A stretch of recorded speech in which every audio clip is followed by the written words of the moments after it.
Mapes mentals i mapes conceptuals. Podem comparar els mapes mentals amb els mapes conceptuals en quan hi ha una sèrie d'elements que els diferencien entre si i alhora hi ha una sèrie d'elements que són comuns. Fixem-nos, per exemple, en aquest mapa conceptual, on podem veure que ens serveix per planificar-lo. Podeu veure que hi ha una sèrie d'elements, com són uns desplegables fets amb els atributs. Podem veure que hi ha una sèrie de relacions entre les diferents tasques, però no hi ha una explicació d'aquestes tasques. A la part inferior del mapa sí s'hi pot afegir notificacions.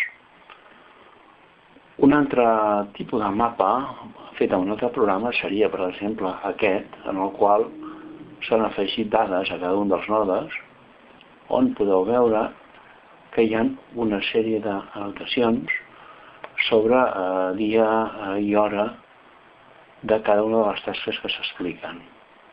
És un altre tipus de mapa mental en el qual podeu veure que hi ha un node central, que és l'explicació sobre el programa OneNote, i dos branques, cada una d'elles amb diversitat d'informació.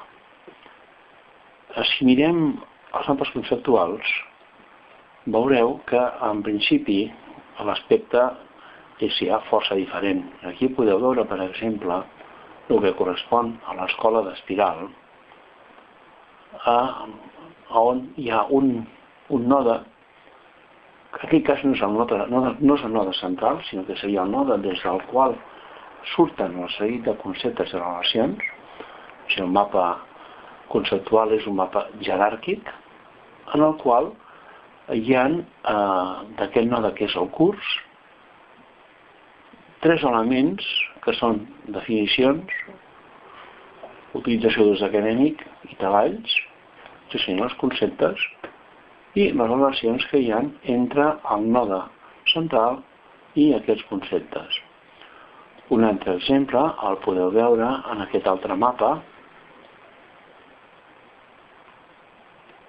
en el qual hi ha, diguem-ne, una informació de tipus diferent i més, diguem-ne, més desmembrades les diferents tasques.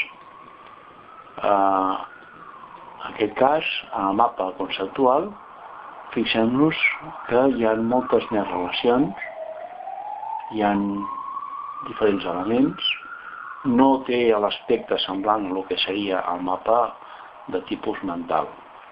Podeu veure que és aparent, l'aspecte ja en si és força diferent.